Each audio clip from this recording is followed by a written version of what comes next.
le puck, tout le monde est ressorti, on va pouvoir aller... Oh là là, Sprunger, c'est Brodin. Quelle erreur monumentale de la défense lausannoise qui offre le 1-0 à Daniel Brodin, qui n'est pas forcément le buteur qu'on attendait, mais là, c'était trop beau pour être vrai. Il a pris sa chance, il a effacé Tobias Stefan, forcément surpris de la tournure des événements.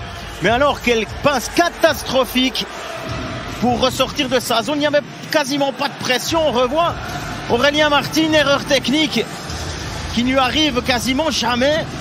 Et ce puck qui file directement sur la crosse de Daniel Brodin, qui ne laisse aucune chance à Tobias Stefan.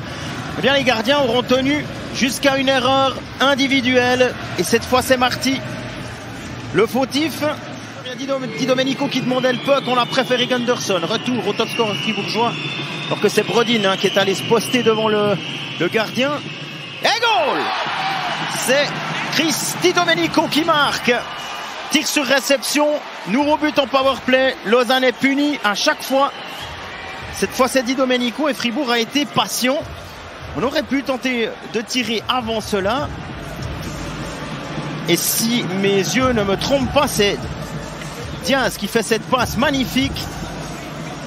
Raglas avec la vitesse qu'il faut.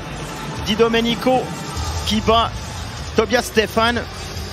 Kylian Motet obtiendra aussi une mention d'assistance sur ce but pour Lausanne, à moins que les Vaudois trouvent la faille.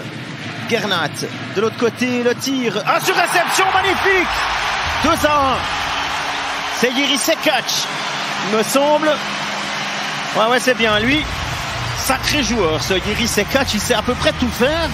C'est lui qui amène le puck dans les zones offensives quand il faut avoir quelqu'un de solide et de rapide.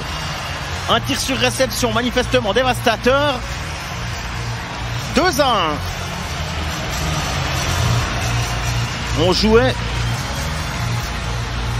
la 39e minute. Sprunger en homme tout seul, c'est Yecker. 3-1 à 1:17 de la fin du temps réglementaire. On a attiré les Lausannois dans cet arrondi. Et puis ce puck qui vient dans le slot où le défenseur fribourgeois Benoît Yecker peut crucifier un Tobias Stefan abandonné par sa défense. C'est le premier but, le premier point de la saison du Fribourgeois. 3-1 pour Fribourg, qui se dirige vers une nouvelle victoire. Il est absolument seul.